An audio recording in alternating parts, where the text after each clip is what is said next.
महाराष्ट्र लोकसभा में चुनाव में किसको कितनी सीटें, देखें क्या कहता है ताजा चुनाव सर्वे। 2024 में 400 पार के नारे के साथ आगे बढ़ रही बीजेपी क्या महाराष्ट्र में अपने प्रदर्शन को दोहरा पाएगी? पार्टी उद्धव ठाकरे के अलग होने के बाद क्या फिर उतनी ही सीटें जीत पाएगी? लोकसभा चुनाव में महाराष्ट्र को लेकर अपना सर्वे पेश किया है। इसमें महाराष्ट्र में किसको कितनी सीटें मिलेंगी, इसका अनुमान व्यक्त किया गया है। महाराष्ट्र में यूपी के बाद सर्वाधिक 48 सीटें हैं। किसको कितनी सीटें?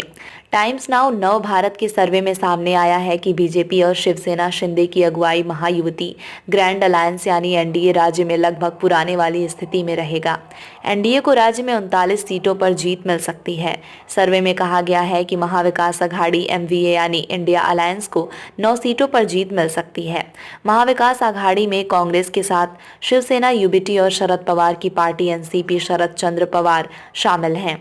सर्वे में अन्य को कोई भी सीट नहीं दी गई है। 2 सीट पीछे एनडीए।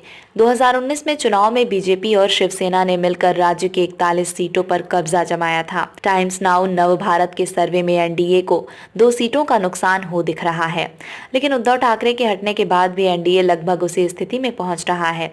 बीजेपी ने 25 सीटों पर लड़कर 23 सीटें हासिल की थीं। इसी प्रकार अविभाजित शिवसेना ने 23 सीटों पर लड़कर 18 सीटें जीती थीं।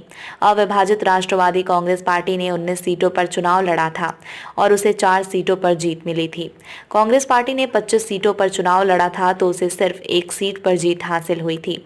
2019 के चुनाव में 1 सीट पर एआईएमआईएम और 1 सीट निर्दलीय के खाते में गई थी। 2024 के लोकसभा चुनाव के लिए राज्य में एनडीए, बीजेपी, शिवसेना, शिंदे और एनसीपी अजित गुट ने मिलकर 45 सीटें जीतने का लक्ष्य तय किया है। राज्य में बीजेपी की अगुवाई वाले महायुति और महाविकास अघाड़ी के बीच मुकाबला होने की उम्मीद है।